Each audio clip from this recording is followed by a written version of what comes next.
네? 네, 우리는 아주 어려서부터 어른들한테 올바르게 살아라 라는 말을 아주 많이 들어왔습니다.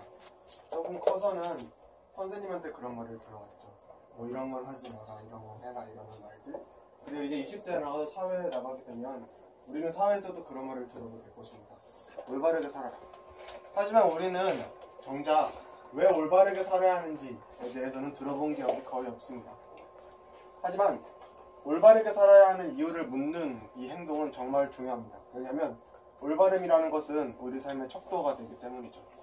예를 들어서 나에게 이익을 주는 것을 올바름이라고 생각하는 사람은 실제로 어떤 문제를 만났을 때 이익을 주는 쪽을 택하게 될 것이고, 그런 식의 척도가 되기 때문에 올바름에 대한 질문을 던져보는 것이 정말 중요합니다.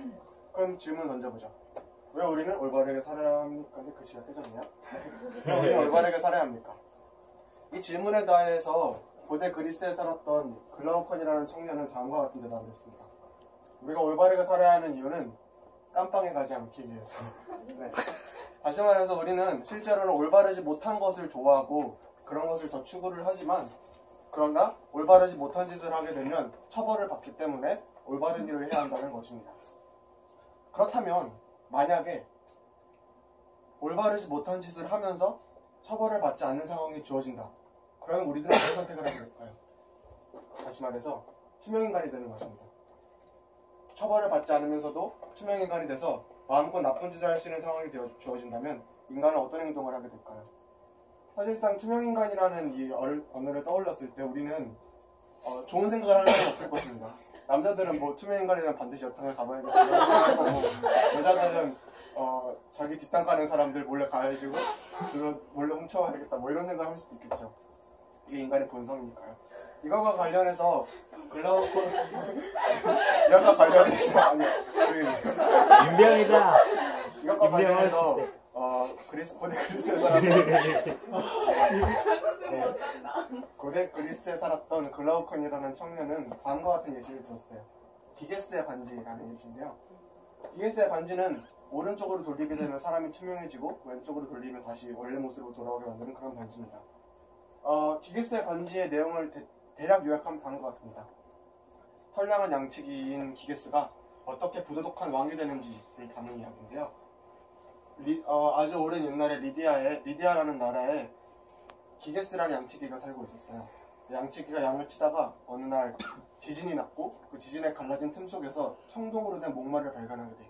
그 목마야 속을 열어보게 되자 어떤 시체가 금반지를 하나 가지고 있었고, 그 금반지를 훔쳐서 나오는 기게스는 그 금반지가 곧 사람을 투명하게 만들어주는 반지라는 것을 깨닫게 됩니다. 그래서 이 기게스가 이 금반지를 가지고 무슨 일을 했을까요? 말하겠죠. 나쁜 짓을 했습니다. 처음은 왕비와 간통을 해서 모의를 한 후 왕을 죽이고, 그리고 자기의 능력을 가지고 마음껏 나쁜 일을 행동했죠.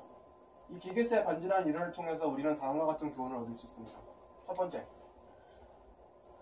양치기가 선량했던 이유는 결국에는 처벌을 받지 않기 위해서였지, 올바르지 못한 상황을 올바르지 할 수 있는 상황이 주어지게 되면 바로 부도덕한 왕이 되는 것처럼, 우리가 올바름을 행하는 이유는 처벌을 피하기 위해서 의무적으로 비자발적으로 한다는 교훈이고요. 이걸 조금 더 확장시켜보게 되면 올바름이라는 것은 결국 처벌을 피하게 해준다는 그 결과로서 좋은 것일 뿐이지 실제로 그 자체는 좋은 것이 아니다 라는 결론에 다다르게 됩니다. 조금만 더 확장시키게 되면 결국 좋은 것은 올바르게 보여지는 것 뿐이다 라는 결론에 다다르게 됩니다. 사실 우리의 양심의 소리를 들어보면 이런 말들이 맞지 않다는 것을 얼마든지 알 수 있어요. 우리는 올바름 자체가 중요하다는 것을 생각하고 올바르게 보여지는 것 자체보다는 올바름 자체가 중요하다는 생각을 우리는 양심 때문에 알고 있죠. 그럼에도 불구하고 이 기게스의 반지가 설득력 있게 보이는 이유는 오늘날 실제로 많은 사람들이 이런 마음가짐을 가지고 살아가고 있기 때문입니다. 실제로 올바른 것과는 아무 상관없이 단순히 대중 앞에서, 사람들 앞에서 올바르게 보여지는 것 자체에만 집중을 하고 뒤에서는 뭔가 그런 나쁜 것들을 꾸미는 그런 실태들을 보여주고 있기 때문에 이 말들이 설득력 있게 보여지는 것이겠죠.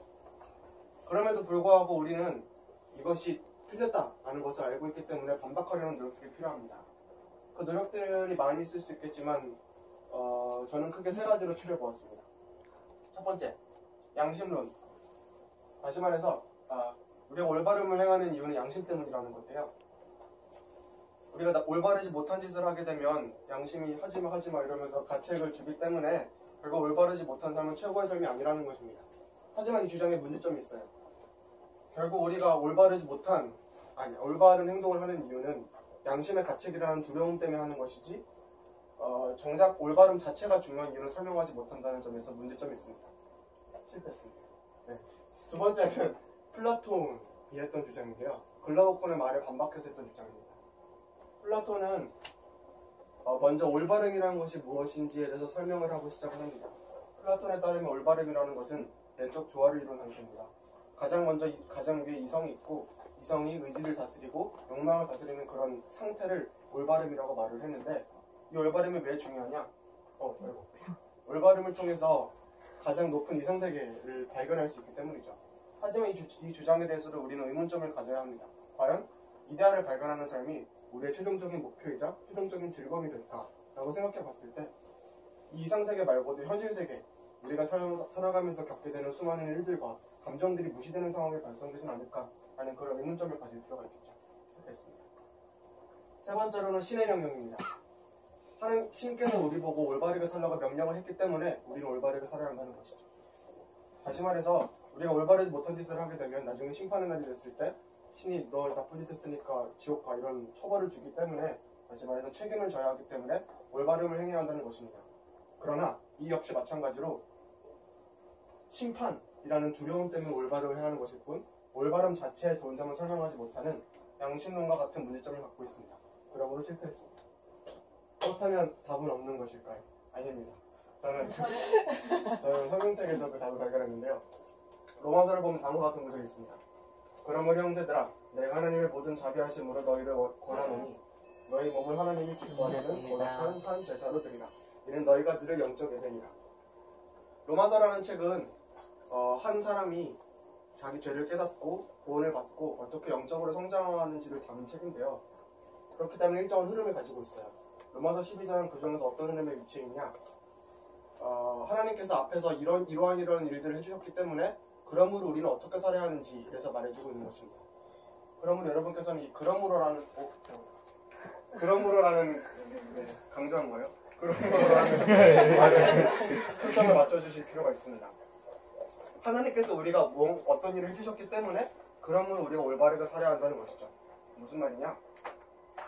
로마서 8장 3절에서 4절을 보면 이런 구절이 있습니다.